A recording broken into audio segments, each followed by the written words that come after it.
আমরা আজ এলাম সিপাল ওয়াটার পার্কে। আমি যে রিসোর্টটা রয়েছি যে হোটেলে, তো ওখান থেকে একটু সামনে আর কি এই সিপাল ওয়াটার পার্ক, সিপাল হোটেল। আমরা এই যে যাচ্ছি।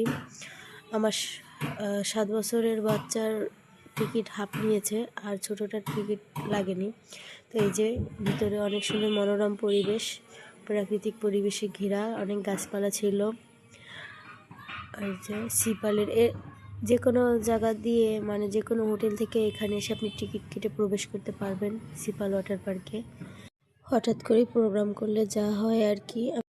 তো আমরা হচ্ছে যে প্রবেশ করলাম, আর আমার টিকিটও লাগছে ঢুকতে, কিন্তু আমি পানিতে নামিনি। আমি আগে থেকে গোসল করে ফেলছি, মানে কোনো প্ল্যান প্রোগ্রামই ছিল না যে আসবো, হঠাৎ করে চলে আসা।